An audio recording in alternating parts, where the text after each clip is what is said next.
Madame, Monsieur, bonsoir à la une ce soir donc de ce 18 mai 2020. Les Philistins ont encore en cure du qu'en dira-t-on, même l'angoisse existentielle générée par le coronavirus n'est pas dissuasive.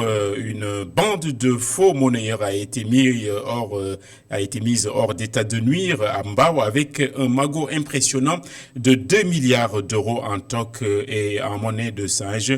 Et six malheureux fraudeurs ont été mis aux arrêts par la brigade de recherche. C'est le principal titre de ce bulletin d'information.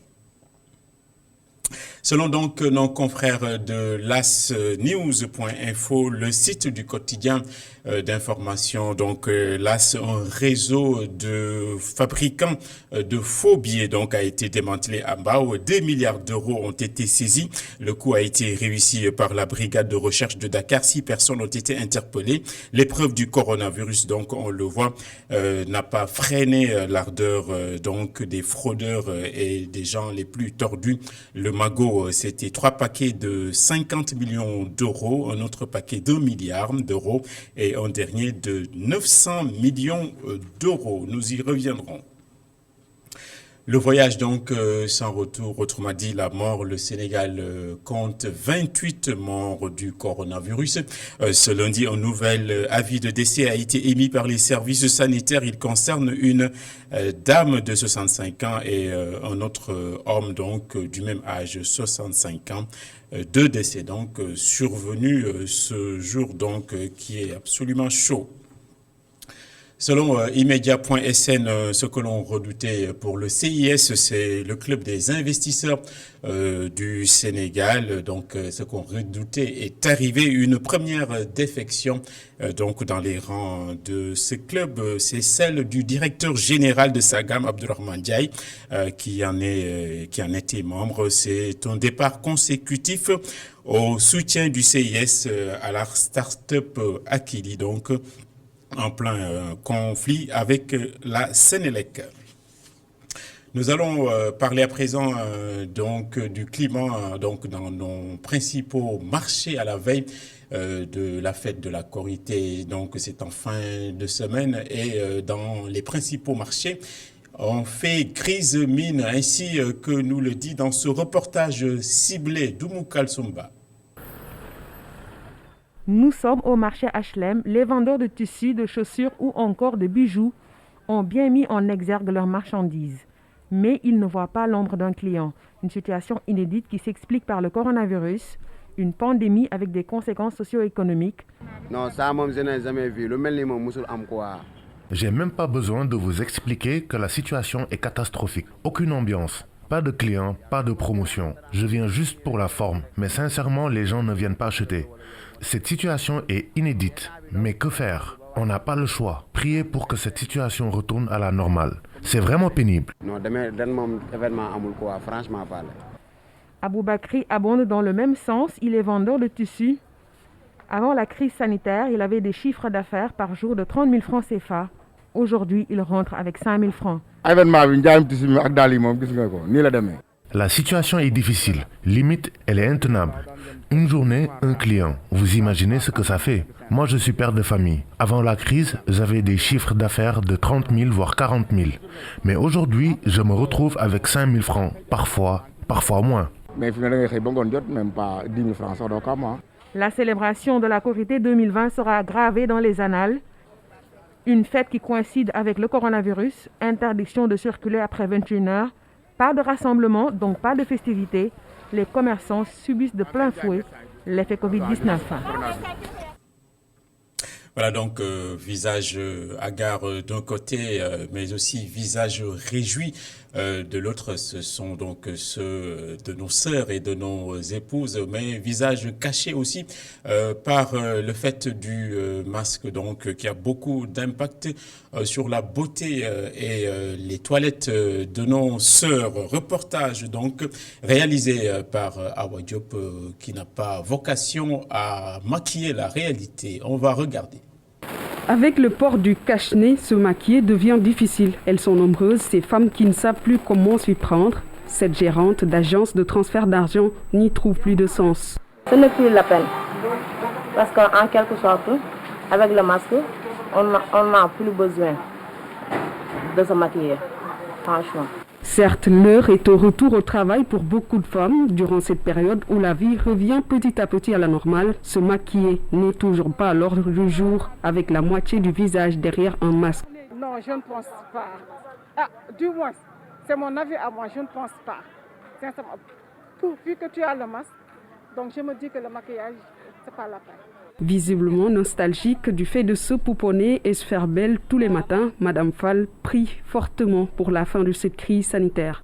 Non, franchement, beaucoup de cette civilisation. Plus la peine d'en mettre, il faut juste bien s'habiller, mettre un peu de parfum et c'est fini. Moi qui adore le maquillage, j'avoue que ça me manque beaucoup, surtout le rouge à lèvres. Vivement que cette pandémie finisse. Dans ce contexte de pandémie liée au coronavirus où le port du masque s'impose à tous avec une grande partie du visage camouflé derrière cette protection, les femmes ont mis de côté leur mise en beauté. Et les masques, justement, on n'en a pas fini avec, car des dizaines de milliers de masques seront bientôt déversés dans la place et ils vont bénéficier principalement aux écoliers et à leurs professeurs. Reportage et immersion dans un outil donc ou un atelier de fabrication ici à Dakar qui confectionne des tas et des tas de masques. C'est un sujet de Boubacar Dia. Des cartons par lot de 1000 masques, des sacs, un entrepôt rempli de masques aussi.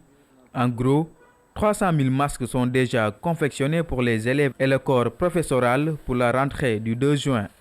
Face à la pandémie du Covid-19, donc on a pensé faire des masques pour appuyer le ministère de l'Éducation nationale. Et voilà, appuyer aussi les autres secteurs. Ils ont des masques pour les élèves et pour le grand public aussi. Actuellement, on a 300 000 masques déjà disponibles. Voilà, donc pour les établissements, des masques multicolores adaptés aux blouses des élèves et des masques blanches aussi pour le corps professoral ou le grand public. En moyenne, 10 000 masques sont produits par jour avec leurs propres moyens.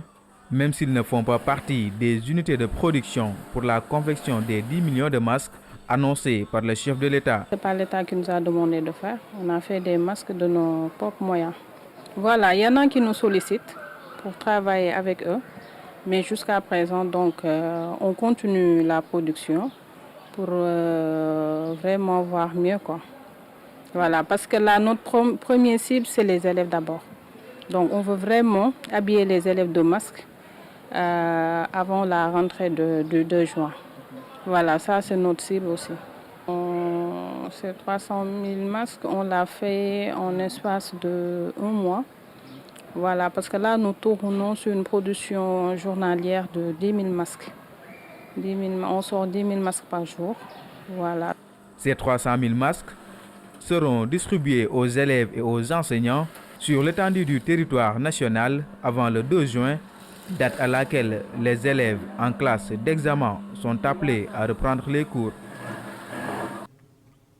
Et puis l'OMS, l'Organisation mondiale de la santé, est-elle en train d'avancer masquée ces derniers temps? Elle a perdu beaucoup de crédibilité avec beaucoup de critiques. Aujourd'hui, lundi, c'était son assemblée générale annuelle, donc ouverte par son secrétaire général, qui a vertement critiqué les stratégies différentes et tout à fait baroques des États du monde. Omar Khan. Les mots durs, le constat sévère et la tension palpable.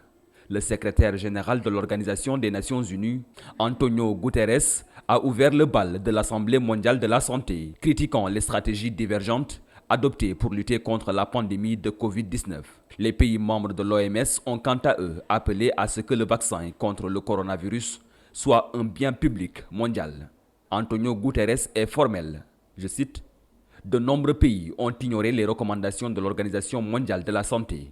En conséquence, le virus s'est répandu dans le monde entier et se dirige maintenant vers les pays du Sud, où il pourrait avoir des effets encore plus dévastateurs et nous risquons de nouveaux pics et de nouvelles vagues. » Fin de citation. Comme en écho, le président chinois Xi Jinping a assuré qu'un éventuel vaccin chinois deviendra un bien public mondial, promettant que son pays consacrerait par ailleurs 2 milliards de dollars sur 2 ans à la lutte contre le Covid-19.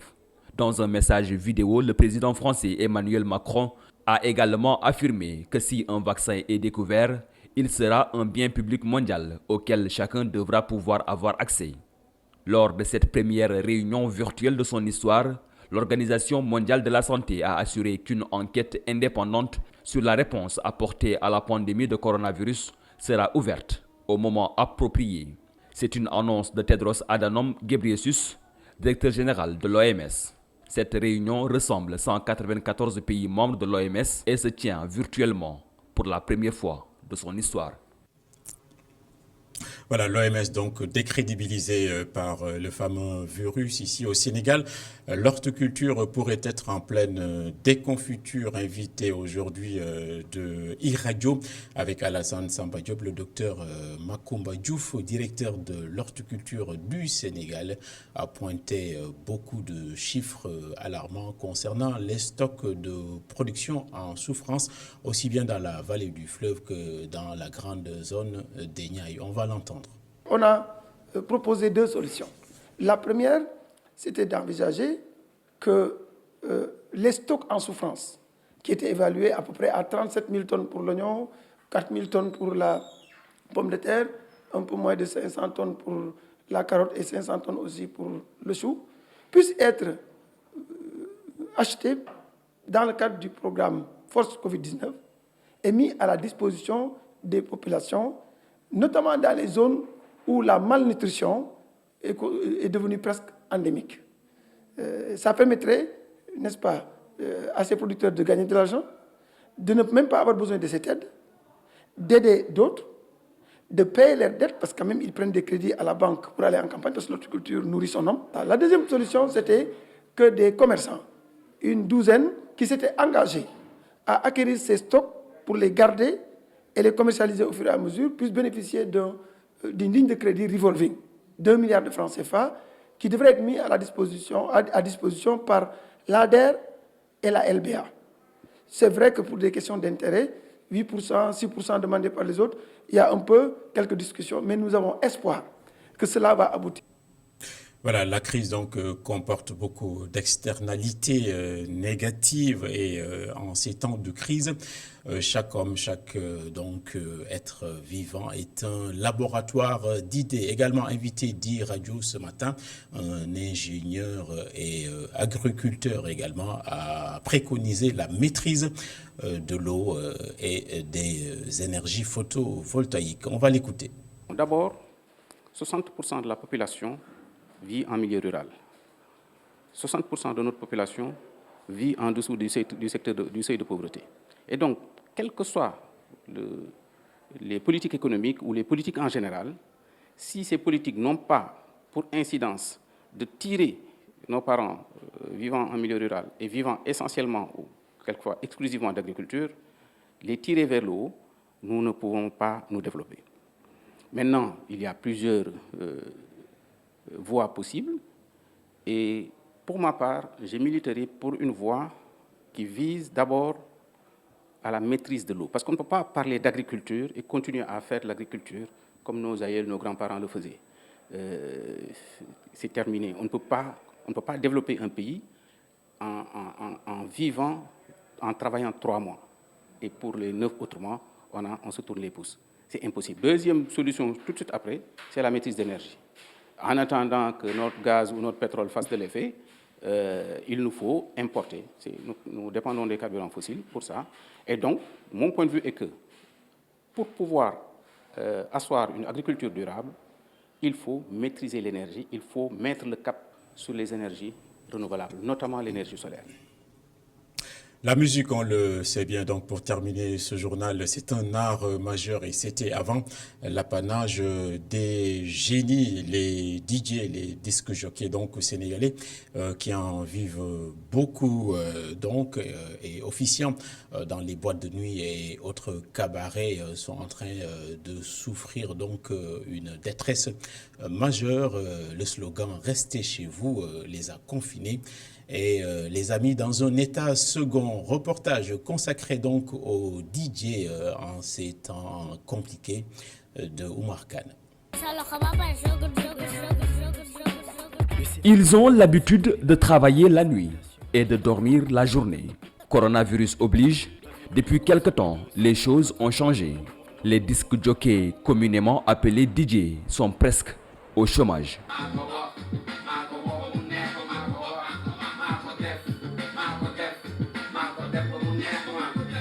Pas de boîte de nuit, ni de concert. Une ambiance qui leur manque beaucoup. Chaque année, on suspend nos activités à cause du Ramadan pour un mois. Mais ce qui nous a le plus impacté, c'est le coronavirus qui a impacté tout le monde d'ailleurs. Donc, qui nous oblige à rester confinés avec l'état d'urgence sanitaire. Toutes les activités culturelles sont suspendues. Donc, qu'est-ce qui me manque le plus? Ouais, la liberté, je crois, de pouvoir aller à des concerts, aller à des spectacles de danse, aller au, je sais pas moi, être libre de circuler, quoi. Parce que c'est des moments assez privilégiés où on rencontre des artistes, le public, où on écoute ou pas de la bonne musique. Donc c'est toujours une ambiance particulière, quoi. Moi, les concerts, je kiffe. L'ambiance leur manque, mais ils profitent bien de leur confinement. Au-delà des shows qu'ils proposent en live sur les réseaux sociaux, les DJ en profitent pour apprendre, découvrir et sortir certains projets des tiroirs. On en a profité pour mettre à jour certaines choses, sortir d'autres choses des tiroirs et surtout nous remettre au travail, quoi. On a aussi enclenché un projet de compilation du hip-hop sénégalais qui va un peu essayer de faire une synthèse de 30 ans de hip-hop. Donc c'est une compile qui va être déclinée en trois produits, 3 CD différents. Plus de mix en public, mais en privé, dans les studios et les appartements. Le déconfinement s'annonce bouillant.